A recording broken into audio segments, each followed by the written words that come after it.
3.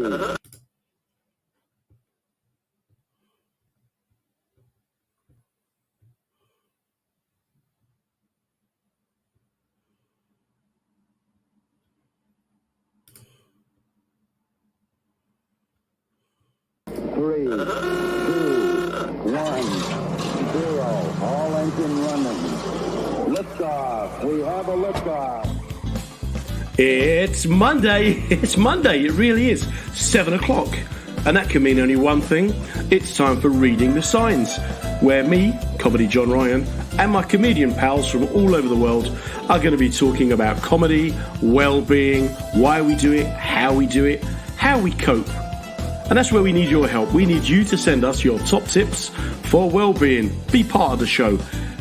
Drop a comment in the box on YouTube, on Facebook, on Twitter, on the mensradiostation.com website. It's going to be a great show, much better than last week. What we're trying to do is think exceptional, which, funnily enough, is the motto of WJ, our show sponsors. WJ are the UK's leading road marking and highway maintenance company. They're working with us, we're working with you. Let's get to it. Oh, here we go. We're back. Monday night. Welcome along, everybody. It's me, John Ryan, with Reading the Signs yet again. Another week's gone by. What have you guys been up to? Do let me know what you've been doing, how you're feeling, what you're thinking. Anything really. Just, bit of gossip won't go amiss. Let's be honest.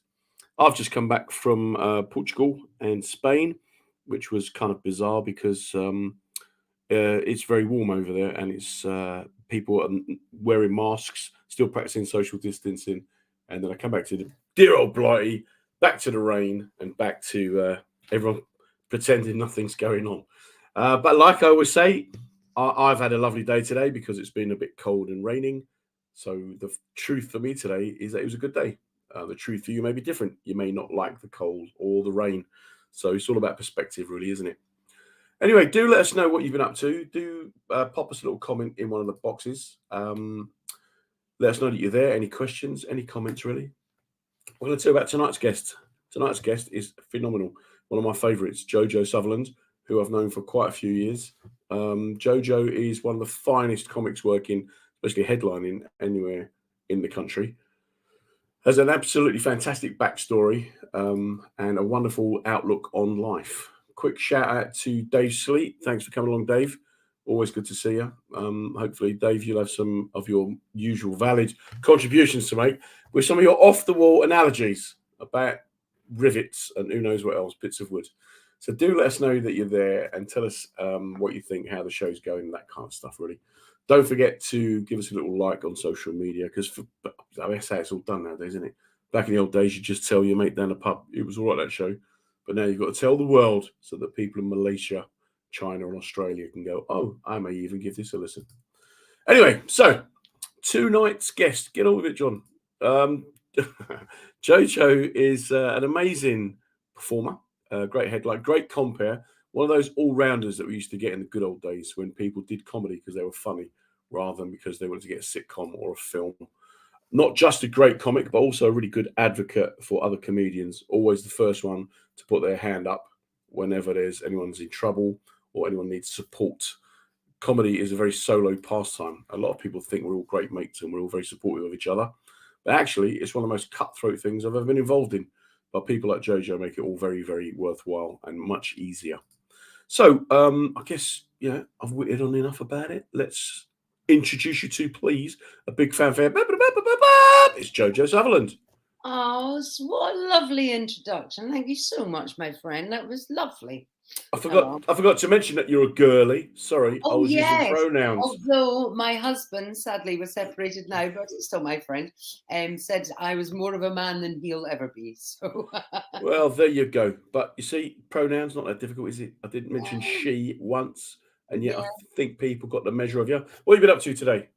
I have been looking at wedding venues because my middle daughter is getting married next year to a comedian, Mr. Gareth Much. So they announced their engagement last year. They booked the venue before he'd actually really proposed. So they kind of did it a bit arse over tit. Very modern. Yeah, very modern. So yes, so they were very excited and they booked it all. My first question was, how much is it? And that was one question they had failed to ask.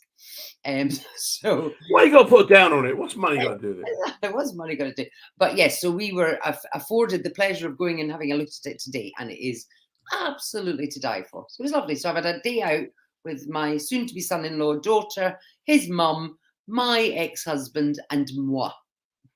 Well, that sounds like a film right there, doesn't it? That's got Hugh Grant written all over it. Absolutely. Now that's who'd play you, but what about the rest of them? Yeah. Oh no, absolutely. I'm having that part 100%. Having that one.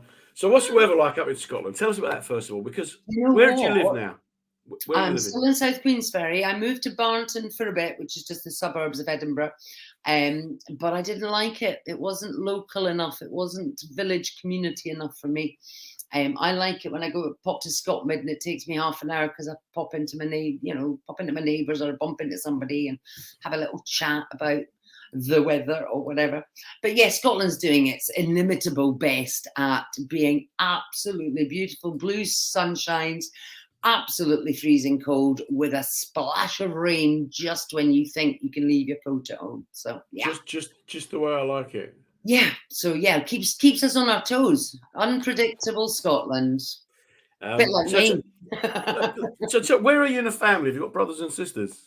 I am the youngest of 7, which explains a lot. Although I'm the youngest of a composite 7. So both my mum was married once before, my dad was married twice before, and various offshoots from that. So yes, I'm the littlest, which I still get treated like that. I don't know where you are in the family, John, but I saw a couple of my brothers and sisters recently, and that I literally turned 56 on Thursday. And we had a family event a couple of weeks ago, and my sister kind of was like, "Now remember, don't swear." And my brother's like, "And behave yourself." I'm not a toddler, but then them speaking to me like that made me behave like an absolute toddler. Like, don't tell me what to do. So it's that kind of, you never get out of your sibling placing. I don't think. Doesn't matter how old we get. I'm still the youngest and treated accordingly. I'm a self-made orphan, mate. I gave up on the siblings, and so thought it best we all went our separate ways. So I've got a new family now. I've adopted new brothers and sisters. Much happier. Works a lot better. That's good, because sometimes this is the thing, isn't it? There's that assumption that because you're related to people that you have to get on, and so it doesn't necessarily work that way. And so if the royal family had all got on, we would never have had the First World War, would we? Not a little bit of politics for you. Well, exactly. And no, I think generally in life, I have made more of a family with friends than I have with my actual blood relations, which is an interesting thing. But yeah, it is what it is. Very nice. Just want to do a quick shout out. He comes along every week and has a listen. Nick Jones, great guy. Hi, Nick. He's very supportive of comedy. Started doing comedy himself. Nice. He's had some health issues recently as well, but still takes time to support other people. So nice for joining us. Jojo, what were you like as a kid? Were you very bright? Were you the smartest of the bunch? Were you academic? I've always been very street smart, but I'm kind of cheeky. But again, being the youngest, that weirdly is a pressure when all my siblings were very high achieving. And so, and also everything that could have been done had been done. So by the time my parents got to me in terms of bringing me up, I mean, it really was an occasional glance to the left to see if I was still breathing. And other than that, I got away with much more. I think I was a bit more it was easygoing, but I hated school and I hated conforming and I hated doing anything I was told to do. So pretty much, I was kind of, in primary school, it was fine. I was just sort of all my mates. But when I went to high school, I wanted to go to a Catholic school. Don't ask me. I think because actually I wanted to be an actress and I thought it was all pomp and ceremony. Well, it's good insurance. Catholicism is the best religion. Well, you can do what you want, and then on your deathbed, just ask for forgiveness. That's that's what my mum did. So she was brought up a Catholic from the age of 8 to 18. Yes, from the age of 8 to 18. She was brought up in a convent. And so very much indoctrinated with the Catholic faith, which she was fine. But then she married somebody who then didn't want to bring her children up in the Catholic faith. Then she divorced him, married my dad. So was, by all intents and purposes, not part of the Catholic Church anymore. But when she died, that's exactly what she wanted. She wanted a priest to come and sort of chat to her, and she did say to me, she was like, it was absolutely brilliant. I told him everything I'd done, and he said that I was, kind of, that was fine. Off you pop. So I was like, oh yeah, that's the way to do it. But yeah, so I kind of didn't like school, secondary school, so I didn't really. I skived a lot of school in first year. Then they moved me to another school where my brother was. Then they moved me again, and then as quick as I could get out of school, I mean, I was out of there. So end of fourth year. And for the last year, actually, my mum and dad had paid for a private education. And then my dad, I think, saw the bill and thought he should ask for a refund because I didn't get any result. That's a lie. I got an A in fabric and fashion. Fabric and fashion, mate. That's what we need. More fabric and fashion rooms. Well, I don't know if that's even a subject anymore. But yeah. But who knows? We've got a quick hello from Evans. Hello, Evans. It's a nice little kind of story, though, about, because I think that a lot of comics struggled at school. There seems to be two distinct. Either they were really academic and bright, or they were just the class clown, just did what they could to just get through it, get out of it. Just get through it, just get out of it. I like the sort of social aspect of it. I like my mates. But no, the structure of it, the expectation from it, and it was dull. And I mean, I can forgive anybody anything, but don't bore me. Do you know what I mean? Yeah, I struggle with that one. Do you ever watch Derry Girls? I haven't. Now my daughter keeps going on about that, mate, saying how fantastic it is. Mate. Yeah, it's just that there's one of the characters on Derry Girls who is, as the series. What's plural for more than one series? If you want to go American, it's as the season progresses. As the seasons progress, obviously you take a liking. But Kevin McClure is just hilarious as Uncle Colin. He just bores the pants off everyone he speaks to. And in all Irish families, there's always someone who just talks like that and doesn't pause for a breath and just keeps on going and going and going without actually saying anything whatsoever, just mumbling over and over and over repetitively. So what was the dream when you was a girl? When you was a wean? When I was little, I always wanted to be an actress. Always wanted to be an actress. I think because of my placing in the family as the youngest, it was that attention seeking, because like I say, my brothers and sisters were all academic, and there's quite a range of ages. My elder sister's 20 years older than me, and so my brother up after me, so 3 years. So I think that was my way of going, look at me, because the attention always seemed to be somewhere else, or like I say, by the time they got to me, they just kind of get on with it.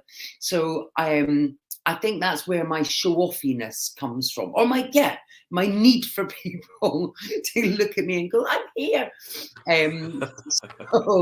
So I had always wanted to be an actor. And my family are quite creative. My dad was a writer, so we were sort of surrounded by quite creative people, and so I'm quite unusually for growing up. I grew up in the 70s, where traditionally men went out to work, women stayed at home, brought up the children.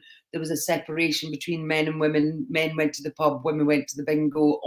And I didn't really live like, a lot of my friends' parents lived like that, but my environment wasn't like that.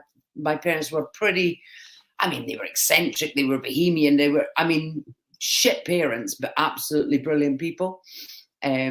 So I never grew up in that kind of male-dominated environment. I grew up very much in an equal society, if you like, but bonkers. Yeah. And wasn't really told off for speaking my mind, or in fact, it was kind of positively encouraged to have strong opinions and to speak my mind. Your siblings? Do you have sisters? I've got 4 brothers and 2 sisters. I know your sister's confident like you are. My elder sister, absolutely. She's 10 times me on steroids. She's I look like the sort of wilting wallflower next to her. And my other sister actually she isn't particularly outwardly confident, but she's the equivalent of a judge. So she's retired now, but so she's a judge in the courts in Edinburgh. And that there's something, that sort of, that air of absolute confidence to preside over a court of criminals. I think, there's It's interesting, isn't it, where our confidence takes us. And like you say, if you've got a sister who's used her confidence to go on and, become like a judge, whereas you're taking yours onto stage. And again, one of the first female in Scotland, they're called sheriffs. But one of the first female sheriffs, she set up she set up a separate divorce court in Scotland. So rather than domestic violence survivors having to go through the sort of general court system, she was integral in implementing a specific court for that. So so the women that in my life, particularly my mother was very strong, have always been very strong, no nonsense women. But gentle. I mean, do you know what I mean? Very loving. Interesting. What was your first job when you left school? What was my first job? Well, when I left school, first of all, I went and stayed in Glasgow. I auditioned for a place called The Company, which was at the Glasgow Arts Centre. And I was 16, and there was a scheme in place called a YOP scheme, which was Youth Opportunities Programme. And you got paid £25 a week. And I remember getting it in pound notes because it made me feel really rich.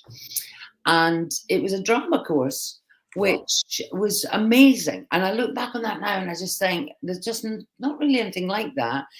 And I did that for 2 years, and then they pulled the plug on it because whatever the government at the time decided that the arts was not a profession to encourage young people into.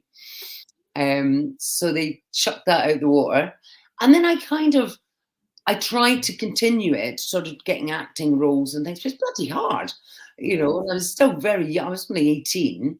And so I did, as most actors do at that point. I got a job in a bar, and, I was working in a bar and a restaurant. And then my mum got very, very ill. And it was decided by the family, because she actually had a head-on collision in Spain, funnily enough. So she was in a car accident with my dad. My dad came out absolutely scot-free, but my mum was in intensive care. And it was decided that because I didn't have a job doing of any note, that I should go out to Spain and because and again, I don't know if it's changed now, but in hospitals in Spain then, you got the basic care, but the families bring in food and, do quite a lot of the tending and nursing of the patients. So I was sent over there at the age of 18 and a half to go and look after my mum, who was in a coma, which was like, yay, this is fun. So that was quite odd. And then came back and then did, was just kind of floating about with and having fun, lock-ins in pubs. I think that's where I really learned to drink well. And so was in that environment for a while. Then met somebody, got married, had kids, and life kind of goes on that trajectory of you're just kind of enveloped with, your life. I had 3 kids under the age of 5. Wow. And my mum had already passed away, and then my dad passed away. But I was in what turned out to be a very violent relationship, which I still look back on that, John. We've talked about this before, but for someone who I know is I used to do a bit of material about it on stage, but it's that thing of, I was always one of those women that said, if a man ever hit me, I'd be straight out the door, and I was straight out the door and head first down a set of stairs. And it is that thing you kind of go, that scenario is something you just have. I always assumed that anybody that got into a domestic violence situation had been asking for it, or there was something wrong, but there wasn't. It was just I still can't really put my finger on it, other than a progression of emotions that just got considerably worse. Yeah, and yet you're able to talk about it on stage in a way that makes it accessible and not an awful thing. I mean, it's an awful experience to listen to, Yeah, but the humorous part of it makes it that much easier. That's one of the skills you've got. Do you think that's come from like life experience, or is that something that you've learned? it's definitely life experience. I think because I think an unusual upbringing, a lot of tragedy in my youth, in terms of death-wise. Do you know what I mean? So, I mean, when I was 8, literally my best friend, just a complete tragedy, drowned in a boat. Was out in a boat and drowned. And then, sort of in my 20s, my best friend, a motorcycle accident, just killed outright. My mum died when I was 24. God, this is cheery, isn't it? Yeah.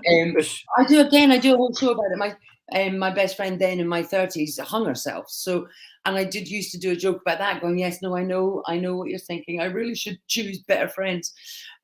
So it is, using humor to counteract, which is obviously a painful thing. But I used to talk about Chris on stage and the fact that she had hung herself, and how you deal with that emotion with something you're so out of control, you're so just at a loss, and because everyone around you is grieving, there's a competitive element to grief as well that I always find extraordinary. That's an interesting concept. Lots to kind of take apart there, but just make sure you're comfortable talking. Do you know me, John? I honestly don't mind talking about everything. But it's that whole thing of we've now gone from a Hugh Grant film to actually Frank McCourt, Angela's Ashes territory, haven't we? Really? And we're not even halfway there. I mean, I've only got up to my teens. This is the happy bits of my childhood. Normally at this stage, Dave Sleep pops up with one of his profound statements. He's probably scratching his head. He lives in Fife as well, so. You're a Fifer? You're just across the water from me. Yeah, he's probably trying to work out if he's ever seen you in the supermarket. I'm in South Queensferry and looking at the very beautiful Forth Road Bridge from my window. There you go. I remember. It's that then. How do you deal with all that tragedy then in your life? What was the key? The key genuinely is that, so again, things happen. I think life, whatever it throws at you, you've got two choices. You either go, fuck it, I don't want to be here, or you put one foot in front of the other. I mean, there really isn't. And I know that sounds stark. And so, people talk about killing themselves, and because, my friend did, and I didn't know that she was going to kill herself. And for years, I was just like, I should have known, I should have seen the signs. In retrospect, she actually came and said goodbye to me the night before she killed herself. And I spent a week with her sister, and we were just everything going around in our heads about, what we'd done wrong or what we should have been able to spot better. And this is again where the humor came in. We, Debs and I were just, talking around everything. And there was just a break in the conversation for just a moment. And Debs just went, where do you think she learned to tie knots? Wow. And the two of us absolutely fell about laughing. I mean, in that way that it was such a release from the grief, but and also and how did she learn? But just that slight escapism. And I think if I look back, the things that have been painful, the only time they've started to feel slightly better is when somebody's made a joke, and that you just get that release just for a moment. It doesn't last forever, which is my addiction to stand-up comedy. But, I think it is very much, because if you, and it does, I'm very pragmatic, and it's not cold. It's definitely not cold, because I'm an incredibly emotional person, but I think I'm very black and white in, what choice do you have? Do you know what I mean? If life is so shit and people say it's shit and it is shit, and, if the last 2 years have taught me anything, like I needed taught anymore, but, this is it. This is the one life we have. We don't have, or it depends on your beliefs, but my belief. Yeah, that works for you. That works for you. We've got so I don't have time to waste, Let me take you back a bit. Let me just take you back a minute. What made you decide to do comedy? Was it 2000 you started, something like that? 2000, I did a comedy course. So at that time. So I just separated from out, but I had a brain hemorrhage. So I had a near fatal death experience, which again, statistically shouldn't have survived. It was a genetic fault in my brain. They couldn't have done tests for it. So yes, so when I was 34, I had a brain hemorrhage. At that time, I was a single parent with 3 children, just got divorced, had my house repossessed, on the verge of bankruptcy. And, you know, and because when you have an experience like that, it really just reshuffles everything in your head. You know, you kind of, at that point, I was really miserable, I think, looking back, and I was probably depressed. I mean, so much had happened to me that I, you know, was living a fairly kind of shitty life, kind of waiting for something better to happen. And then that sort of realization of going, oh no, it's up to me. Nobody's coming to help. Sometimes it did, but nobody's coming to help. Nobody's going to, you know, appear on a white charger. You know, nothing's going to happen unless I make it happen. And the idea that I very nearly wasn't there to make it happen. I think that jolt of realization that I had 3 kids, that I had made no provisions for, that, you know, what would they do without me?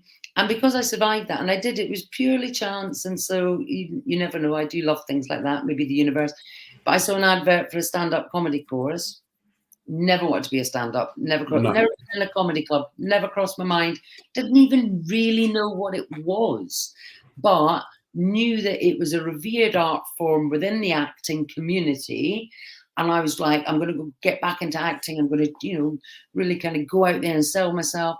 And I did it to kind of, you know, sort of propel myself back into the world that I remember loving of, you know, of theatre. And I did this comedy course. It was 10 weeks in Glasgow. I got it for nothing because I was on income support. It was 2 hours on a Wednesday, and I had to go through to Glasgow. I got my expenses. I remember it all. And I had to get babysitters and all this kind of stuff. And I just fell in love with it. And at the end of it, I didn't want to be a stand-up. At the end of it, you do that kind of showcase thing at the end. Yeah. And wasn't even to poor, unsuspecting public. It was invited sort of friends and family. And I did 5 minutes. And I remember literally the first laugh I got, and just thought, I've never felt more at home anywhere. Just that complete sense of, I'm in complete control here. This is me making this happen. And you know that as a performer, you can have 200 people and none of them are laughing, and you go, I did that. Do you know what I mean? But, you know, with 200 people, and it is that thing you kind of, I don't know, it was just a real sense of empowerment and laughter. Just, and I wasn't making jokes about anything terribly serious. And I do now. I mean, I'm kind of making jokes about things. Well, it's quite interesting that Dave is back. Dave Sleet's popped up. His thing is about the tornado of grief and lack of control makes comic connection a really comforting source. Yeah. Maybe that link was your way of dealing with it. I'm not an analyst. I'm not a practitioner. No, but I do definitely look at it, and I know, I mean, sometimes I can be a bit too flippant. Sometimes, you know, sometimes it is good to go to the wall of despair, as I like to call it. That is just so dramatic. To the wall of despair. The wall of despair. Oh. But 9 times out of 10, when I do go to the wall of despair, and I sit there feeling very sorry for myself and licking my wounds and thinking that everybody else is to blame and why is life so unfair? And I sit there and I go, I'm bored now. I'm gonna, you know, so yeah. I come away from the wall of despair, and I do that thing of going, what's your choices? Keep putting one foot in front of the other, or kill yourself. Take your pick. And I've never chosen to kill myself, so I keep putting one foot in front of the other. I'm glad you've decided not to. Long may that continue. Just for anyone listening now later, you're listening to me, John Ryan, on Reading the Signs, brought to us by our fantastic sponsors, who I've got to give a shout out to. They're called WJ. They are the UK's leading road marking and highway maintenance company. And they are really good people. They sponsor the show, and they're all about promoting innovation and positive well-being. So I'm joined this evening by the amazing Jojo Sutherland, you're just like a classic example of what a comic should be, I think, in that It's not, you Really? haven't learned to be funny. Yeah, you've not learned to be funny. You don't sit down and write a feedline punchline, do you? You're just No, funny. no. And you're from that oral kind of tradition of just, oh, have you seen what's happening up the street corner? It's that kind of, Yeah. you're everyone's Yeah, mate, yeah, aren't you? no, absolutely. Yeah, always. I think as well, it is always looking for the gag, not necessarily to get the laughs, but to make other people feel better. Do you know what I mean? When you can, I know I'm very good in a situation if it's tense or people are anxious or do you know what I mean, a funeral or something. I will always say the thing that people just go, oh, okay, and relax, you know. So yeah, it's. And But I then, so what was your first proper gig? my first proper gig. So I did that showcase gig. Then I didn't do another gig until that was December 2001. Was my first ever gig. Didn't do another gig until, because you know what it's like. You know. So my next gig was in March 2002, which was at Blackfriars in Glasgow, and then my third gig, which was, so my first gig went really well to the point that, I mean, you know, and I'd look at it now and go, it was absolutely turgid, but I did get a good couple of laughs and, you know, came off high as a kite. So that first gig was great. The second gig was not bad, actually, although I was a bit kind of, weirdly, because I just assumed stand-up comedy was just, you know, people just get on stage and start talking off the top of their head. Yeah. And, you know, they do. And part of the course had been to go and see a comedian. It was actually Des McLean, and he made me howl laughing. He was brilliant. I still think Des is brilliant. Very funny man. Runs some fantastic gigs up here in Scotland. And he was superb. And I was so enamored and taken with his comedy that he was doing 2 nights at the Stand. So I'd gone on the Friday, and then I went back on the Saturday with my husband, and you have got to see this guy. He's absolutely incredible. My face still aching. And I took Monk, and Monk roared all the way laughing. And I was just staring at him going, said that last night. I was absolutely shocked. I was like, what? Yeah. And so in my stupid head, I was like, well, I'm not going to be a comic like that. I'm going to do my best. And so the second gig, I did just talk off the top of my head, and it was okay, but it wasn't great. But I got away with it. And then my third gig, Cock of the North here, going, yeah, I can just get on stage and talk about it. I mean, complete silence. I started talking, there was complete silence. I kept talking, there was complete silence. I talked somewhat, I started doing, you know, sort of punchlines without, I was trying to remember what my set was from the first gig, and I couldn't remember it. So I was doing punchline lines without setups without punchlines. And then I just tried to riff and talk, and it was garbage. And swear to God, I mean, it felt like I was on stage for a fortnight. But this voice in the darkness and the silence, somebody just went, is she still talking? Oh, Ka-ching. God. I was like, no, not anymore. And I ran off stage and got on a train, and I was just like, oh my God, I was sweating. One of the best heckles I ever heard was when someone was on the stage and someone was going, you're rubbish. Someone else going, tell us a joke. Someone else was, Dad, you do this for a living. And the comic said, look, I can't talk to all of you at the same time. And it went quiet for about 2 seconds before someone shouted out, yeah, you can. That's why you've got a microphone. And you go, that's just genius, isn't it? That's inspired. How'd you come back to that kind of thing, though? It's, yeah. I know. Times. No. So you're raising a family, you're doing your comedy, and then you're kind of trundling along. Start doing the bigger clubs. I was very lucky because you'll know as well, maybe listeners won't know so much. There's a fantastic club in Scotland called The Stand. They have one in Glasgow, Edinburgh, and now Newcastle.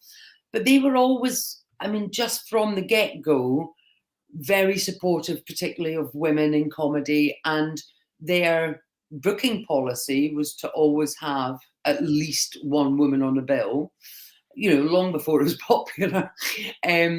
But having said that, there still wasn't that many women doing it. So by default, they kind of fell in love with me and gave me a lot of gigs early on, took me under their wing, probably gave me gigs I didn't deserve. There was another promoter called Max Starr, God rest his soul, but he's still alive. Was that a threat? Was that like a veiled compliment? God rest your soul this Friday. And he used to run some terrible gigs in the middle of nowhere that were 3 men and his dog, and they didn't even know there was comedy meant to be on, and you'd turn up or it'd just be a packed pub and people playing pool. It was horrific. But what a grounding. I can't see comedy circuit like that now.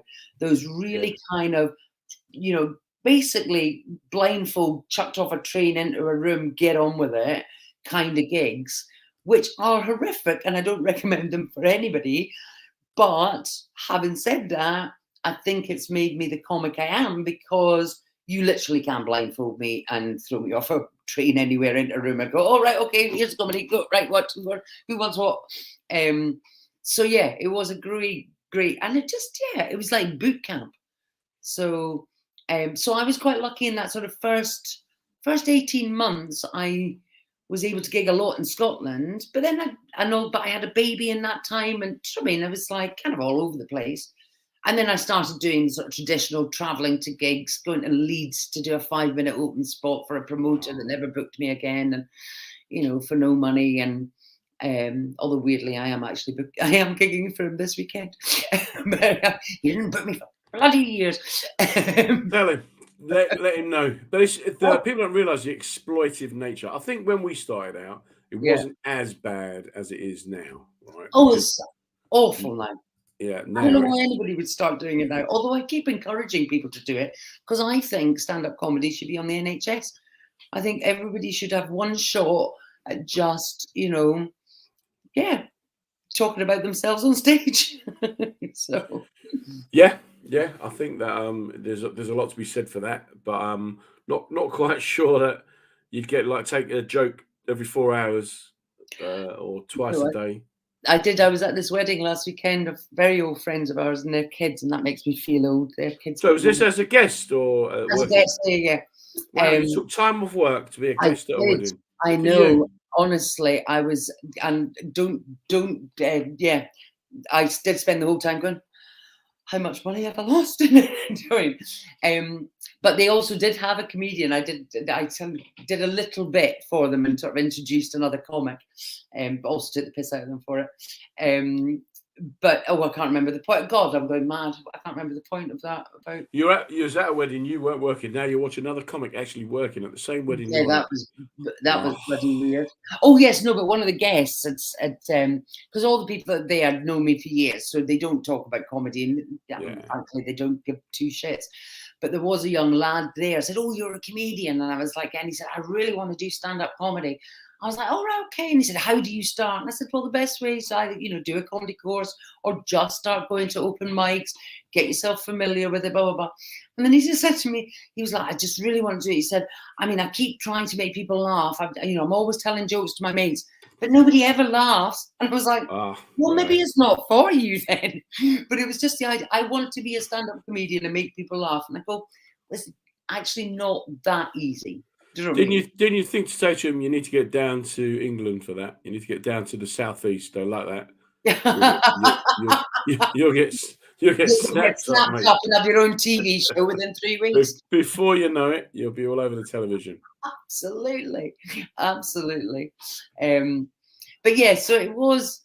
I think it's a very different circuit now, and I don't remember anybody having a 5-year plan or. I don't remember anybody sitting backstage with a notebook going, oh, what am I going to talk about tonight? I remember Jimmy Carr once. Right last night, mate. I remember Jimmy Carr once turning up with business cards and everyone was looking at him like, what are you doing? Wow. What are you doing then? Business cards. Yeah. Where's he now? So it's all going along rather smoothly and swimmingly. Yes. Lovely. Yes. And then COVID comes along, spang. So how did you cope? Really badly. Really badly.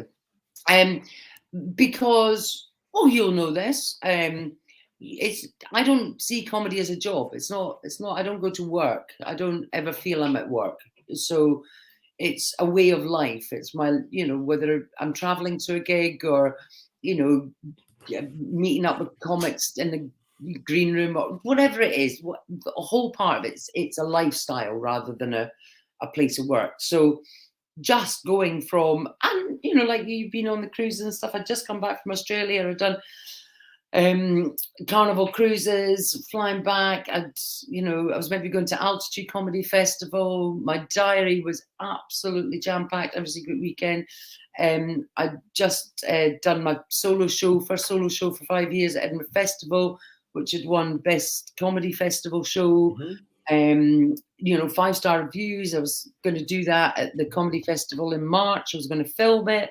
So just, and the way, as you remember, it was that sort of dead stop for 3 weeks, which I never believed. I mean, I literally, my heart sank. Something wasn't right for me. And I've been not against the tide, but, I suppose. I've never been able to kind of reconcile the response with the threat. And that's not to say there wasn't a threat. Of course there was a threat. But it didn't figure with me how we used one big hammer for everybody, because we're all different. We've all got different circumstances. We've all got different immune systems. We've all got different priorities. Do you know what I mean? And it's that thing of going, I honestly, it fried my brain that a government could tell me legally I wasn't allowed to hug my children. I've never felt so freaked out. It was like, someone's insane here, and it's not me. So I struggled with the whole thing. I struggled with the whole, it felt like a juggernaut had gone over me, and a juggernaut had gone over my family and everyone around me. And in perspective, I thought, well, my gigs will come back. Do you know what I mean? That's fine. That, we will, things will recover over the course of time. But rites of passage don't come back. And grief for me is the biggest thing. I still can't get my head wrapped around the fact that you couldn't see your dying parent, child, friend, cousin, sister in a hospital. It didn't. Again, because of the threat, but they're dying. And the grieving process is so huge and so enormous that I think the mental health tsunami that's coming to us, my daughter who's 18, rites of passage, you don't get that back. She didn't have her last day at school. She didn't have a senior prom. She didn't have, a trip to the Maldives. She didn't have her award ceremony. Just things that we take for granted that build our... it's our resilience and all the rest of it. Just want to do a quick shout out to Danny at this stage. Who said howdy, hello. But Dan's a good example here, who's another fantastic performer. During lockdown, said she got itchy feet, didn't know what to do with herself, and worked then in a hospital. Yeah. And it was just, you've got to be doing something. Yeah, absolutely. That real sense of actually that helplessness. And I am a doer. And one of the things, and I think, again, it took me quite a long time to process it, because like everyone, we were overwhelmed, we were confused, we were, at cross purposes, and so much arguing going on, people's different beliefs about what, conspiracy theories or whatever it was, so much noise, so much, a huge enormousness. And because of social media, which doesn't help anything, it's great for some things, but sometimes we don't need to know that much about other people's lives, because it does become overwhelming. And that sense of but looking for answers. I think we were all looking for answers, and nobody had the answer. So we started coming up with our own answers and our own, remedies, which were all differing from people that we loved. So, Susan Morrison. Susan Morrison got diagnosed with secondary cancer right at the beginning of lockdown. Wow. There wasn't not a person in the world who was going to stop me going and seeing Susan, who'd just been given a terminal diagnosis. I didn't care. I didn't care about lockdown. Didn't care. And I did care, but in as much as I went into town, which I wasn't allowed to do, I went and sat on a park bench with somebody from a different household, because that was more important than the fact that she or I may have given COVID to each other. Can you now get arrested for admitting this? Will you be my first guest to ever get arrested? And I'll go to court and I'll say, it was her, that one there. It was me, lockdown breaker. She's in oh, well, they could bloody try. I swear to God. So what did you do then to pass the time? How what? did you pass the time during lockdown? What did you do? How did I pass time? Actually, a lot of comics that normally get together on a Monday at the stand for Red Raw, we'd always kind of usually get together. We all went into, of course, a Zoom quiz. So we did that every Monday. A couple of my kids were here. The weather was beautiful. I do live somewhere where I can see and talk to my neighbours. So we did that. But no, it was just the frustration, and it was the sense of helplessness. And also because I had just had this overwhelming sense, because I think surrounded by grief through my life, that this is it. And I think Boris Johnson said at one point, oh, I'm not having Christmas this year, but you can all have Christmas next year. And I thought, how dare you? How dare you assume that any of us have another second? How dare you? And so it wasn't the idea of people dying that scared me. It was the idea of people not living. And that's what really, it blew my mind. Is that that's one of the most profound statements I think I've heard about lockdown. And it sounds then to me that you get into a difficult situation and you just don't take it, like with your brain tumor. No, I'm not having it. I'm not bloody having it. Not having it, mate. Not having it. It's not happening. I wasn't bloody having it. And then there's that fire in your belly. Is that passion for life? Is that then what drives your comedy? Yeah, but also the passion for other people's lives. And so, like you were saying, so I've retrospectively figured it out why I was so miserable was because one of the things that genuinely fills my battery is helping other people. Now that sounds incredibly altruistic, and it bloody isn't. I genuinely love, if I can help people, that it makes me feel better. But because I felt so kind of restless and uneasy and nervous and vulnerable, and everybody was, my innate sense of, oh, what can I do to help, Dan? If you've got a problem here, come on. Susan was about the only one I could help. Even that I struggled with. But the very fact that I wasn't able to do what naturally comes, because I was going, well, I feel miserable, that I wasn't, that in itself was another thing that was just drained from me. So my battery was drained because I felt useless. I felt helpless.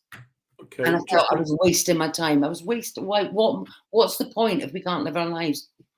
Nice comment from Stephen Edgerton, who says it's a great show so far. Thanks, Stephen. And Stephen's normally not one for using 4 words in a statement. You go, okay, good, whatever. So you've pressed the button. How are you coping yourself then? How are you coping with the life getting back to normal? What works for you? What gets you through it? Well, now, so I'm going to be very profound again. Warning, trigger alert, profound jock alert. Hey, something important's about to happen. I think what, or warning, trigger warning for wanky alert. I felt, I'm not ashamed to admit it. I felt so sorry for myself. Why is this happening to me? Everything will be stopped. And because of everything that's happened in my life, I kind of, for the first time before COVID hit, just got myself out of debt.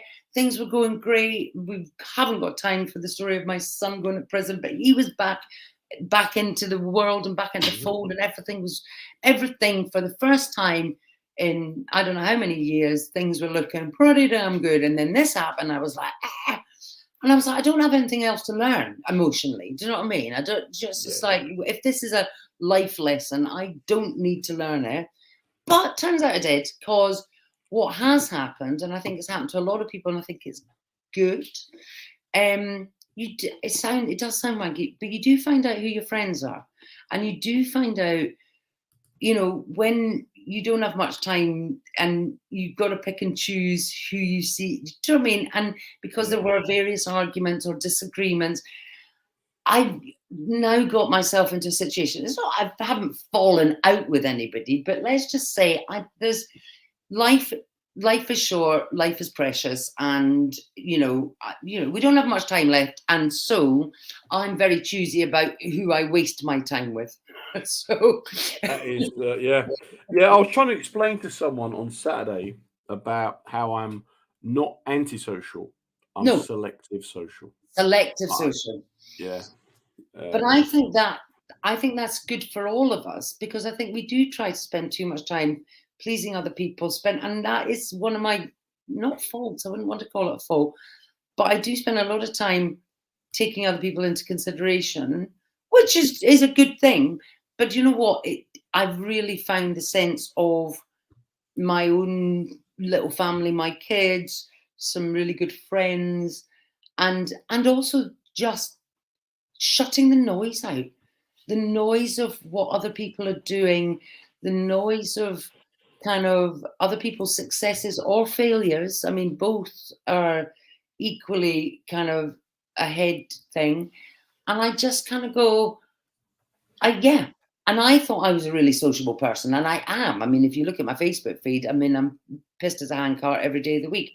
However, the reality is that I'm not as sociable as I thought I was. I actually really, really like being on my own. I really like my own company. And hot off the press, I'm giving up, because my kids have all grown up now, and I separated with my husband during lockdown. We're still really good mates. I am giving up this house in September, and Mama's gonna buy herself a motorhome. I'm going on the road. Wow. Yeah. You're going to live in a motorhome. I'm going to live in a motorhome. I'm going to give up Bash. Do you know, when you come to stay with me, Yeah. my neighbours will not be surprised that I've got a motorhome with someone living in it out the front. Genuinely, I went with Gus Limburn to look at one, so I'm going to stay here, obviously, because the festival's in August. Yeah. But with the kids and everything, they were like, "This is a great idea, Mum." And genuinely, for the first time in 30 years, the kids have all grown. I don't have anyone to worry about apart from me, and I'm not worried about me anymore. So I'm just going to take myself off and do my own thing, and just skedaddle about. And it's not a midlife crisis you're having, is it? You're not. Oh, it might be, but I don't care if it is a midlife. Like, kind of it. Absolutely brilliant. Well, look, it's been an absolute pleasure talking to you. I could talk to you all night, as you know, because we've often spoken all night. So Yes, we have, and you genuinely have been. See, and that's the other thing that's lovely. Again, particularly friends like you, John. We don't need to speak to each other every week. We don't need to, constantly reassure each other. But it's that whatever we did at the beginning of our relationship that bedded it to an extent where you could phone me at 3 o'clock in the morning and I'd answer, and vice versa. Yeah. Just a night, lovely to have friends that have got your back, but equally that don't suck the bloody life out of you. Emotional sponges. Dave Sleep, we need your final quote, mate. Emotional sponges.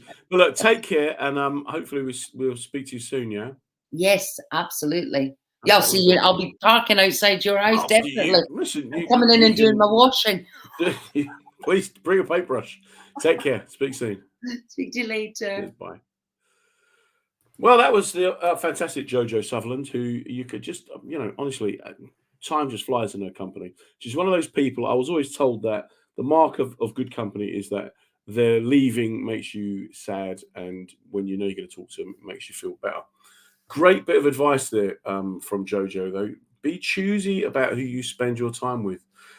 I've said it before. I'll say it again. We avoid toxins. We avoid, asbestos and uranium. One of the most toxic things you can have in your life is just friends who are emotional sponges or hangers-on. Friends, relatives. There's nothing wrong with saying no to people. The power of no is a very underestimated word. Dave Sleep. There you go, mate. What a diamond personality, he says you've got there, Jojo. No, you can still hear. But it's all about spending time with the right people. It's not, was it Zsa Gabor used to say, it's not the men in your life, it's the life in your men. And it's the same with friends. It's not the friends in your life, it's the life in your friends. Loads of great advice over the last 12 months from different people. Kevin McCarthy and Charmian Hughes have talked about having strong boundaries, which was a great thing, which fits in with what Jojo's saying. James Dowswell, be persistent, keep going. If you believe in what you're doing, keep going. Griff, mate, I'm not getting a dog. Griff's thing about getting a dog was right up there with Jen Brister and her cold water swimming. Not good. Susie Bennett, again, keep away from toxic people. So many people we know what's good for us and what's bad for us. We know what's right for us, what's wrong for us. Each week, my guests give their top tips. I always like to just quickly give mine a mention. Just try and reframe any unhelpful thoughts you have. Jojo mentioned during lockdown, she felt that it wasn't dying she feared, it was missing out on living. That's a very positive outlook, a really, really good way to look at things. Procrastination is another one. Do something, do anything. If you feel like you don't want to face the world, you don't want to go out the front door, brush your teeth and just call it a day of that, because you've done one thing. In brushing your teeth, you're successfully completing an activity and you're doing some self-care. And who knows, after you've brushed your teeth, you might have a shower, put some clean clothes on. It's not going to cure you, because as we've said so many times over the last 12 months, when you have a mental health problem, condition, or situation, you're not going to get cured. It's something that you learn to live with and you learn to ride. Meaningful hobbies, very, very useful ways to redirect your thought processes. Dana, obviously, brilliant tip, having companionship, someone to share your journey. And Michael Straney felt, don't fixate on things that you can't control. Because when it gets out of hand, you can find yourself in a situation that Sol told us about, which is about when you're looking at taking your own life. And no one wants to get into that situation whereby you can see an alternative. It was a privilege to hear Jojo talking about her friend who took her own life and to be quite humorous about that situation. That's how she's dealt with it. But if you do know anyone who's thinking of hurting themselves or has harmed themselves, get help for yourself as well, because unloading and unburdening are very, very positive things that you can do to put yourself in a better position than you may find yourself at the start. Every week on a Monday night, we have different guests coming along. I always try and get interesting people from the comedy circuit. Very often people that you've never heard of. But just because you've never heard of them doesn't mean that they are not going to be worth listening to. And also, every week we're going to try and balance it out without being PC. You'll notice that we have a guest list that reflects society, not through any tick boxing exercises, but just good people and bad people. I'm going to leave Dave Sleet's expertise on this one. There's 3 personality types to look out for: fountains, puddles, and drains. Some people are fountains. Jojo, I would put into that. Other people are drains, like certain people I've been avoiding for the last 2 days. And some people are just puddles. You know, we're all different. And if we weren't all different, life would be really dull. Unless we're all the same, and the person we were the same as was Jojo. Because I don't think there's many people that would be quite as entertaining and good company to keep. So every day, mensradiostation.com broadcasts 24 hours a day, and women's radio station as well. People say, why do you have radio stations for different genders? And I don't know, and I don't care, because I think we should have 50 or 60 stations where people just talk openly and honest and lose the pretense about what a great life they're having. Because so many times you watch the television, you listen to the radio, and all you are seeing constantly is a stream of people showing how successful they are. And the fact is that most of us are not successful all of the time. Make your own successes, judge your own successes, and don't let anyone else tell you that what you are, what you're not, what you can be, or what you can't be. If you do know anyone that is struggling or needs some help or some proper professional advice, I would always recommend that you have a quick look online, go and have a look at the Time to Change website. And the other one is, of course, Mind and Time to Change, both dedicated to trying to get the conversations going to end discrimination and stigma. And also there's good places to get advice and counselling, any help you need. But the most important place you can turn to are your friends, your colleagues, people around you. If you know someone's in trouble, reach out to them and just say, look, what can I do to be part of your solution? Because all it takes is a few kind words. It can make a really, really big difference to people's life and what they're going through. So one more time, just thank you all for coming along. My name's John Ryan. Do keep please listening on a Monday night. Do keep looking at the websites, YouTube, Instagram, Facebook, all those social media things. But the most important place I want you to look is, of course, in the mirror, because in the mirror is where you'll see the most important person in your life. Take care. Have a great week. We'll see you next Monday. Well, that's the end of another episode of Reading the Signs with me, Comedy John Ryan. We're here every Monday night at 7 p.m. talking with comedians about mental wellness, mental well-being, and just trying to get the conversation going. What we're trying to do is show that it's good to talk, and we're also trying to show that everybody can go through the same experiences. A massive thank you to the WJ Group who sponsored the show, showing their commitment not just to mental well-being, but also to reaching as broad an audience as possible. It's great to be part of the mensradiostation.com family, so do check us out on the website, on social media. We'll be back next Monday. You take care. Stay safe, everybody.